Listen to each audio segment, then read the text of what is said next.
ভরপুর আমের এই সিজনে যদি এই ভাইরাল ডেজার্টটা ট্রাই না করেন তাহলে কিন্তু পুরাই মিস হয়ে যাবে।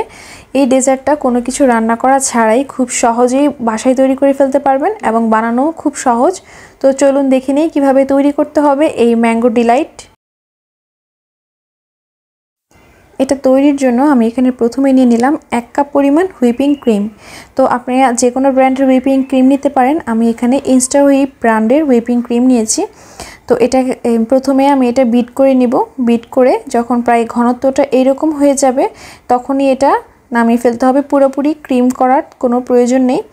তো এরকম ঘনত্ব হলে এর মধ্যে আমি দিয়ে দিচ্ছি 1 কাপ পরিমাণ ম্যাঙ্গো পাল্প। আমি এখানে মিষ্টি আম যে আছে সেই আমের ব্লেন্ড করে 1 কাপ পরিমাণ ম্যাঙ্গো পাল্প নিয়ে নিয়েছি। এবার এটা ক্রিমের সাথে খুব ভালোভাবে মিক্স করে নিলাম। ব্যাস, ক্রিমের মিক্সচারটা রেডি। এবার চলে যাচ্ছি নেক্সট স্টেপে। তো আমি এখানে নিয়েছি হচ্ছে পাউরুটির যে ব্রাউন অংশগুলো আছে সেগুলো চারদিক থেকে কেটে নিয়েছি। কেটে আমি মাঝখানের অংশটা নিয়েছি। নিয়ে আমি যে সার্ভিং ডিশে ঢালবো সার্ভিং ডিশের মতো মাপ করে কেটে নিলাম। কেটে নিয়ে এবার আমি এখানে দিয়ে দিচ্ছি ঘন দুধের মিক্সচার।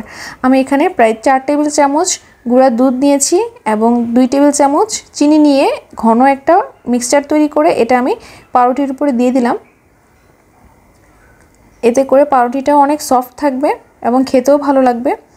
তো এবার আমি এখানে কিউব করে কাটা ম্যাঙ্গোটা দিয়ে দিচ্ছি। তো আমি এখানে হাফ কাপ পরিমাণ কিউব করে নিয়েছিলাম, তার অর্ধেকটা দিয়ে দিচ্ছি প্রথম লেয়ারে।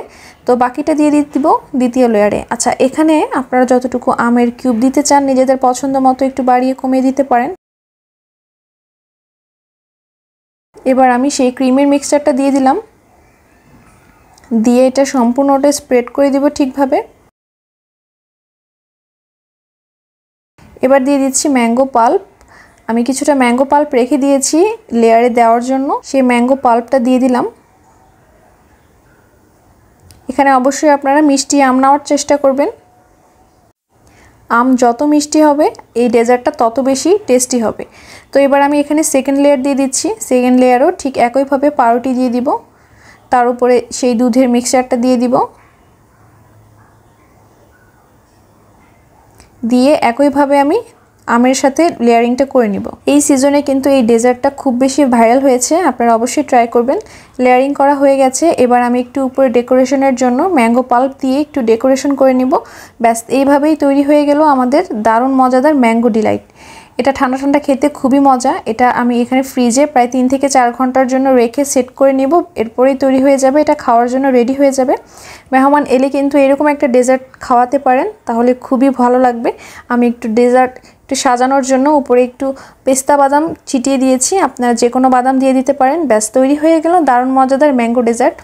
আশা করছি আপনাদের কাছে ভিডিওটা ভালো লেগেছে। ভালো লাগলে লাইক, কমেন্ট এবং শেয়ার করতে ভুলবেন না। আশা করছি সবাই অনেক ভালো থাকবেন। আল্লাহ হাফিজ।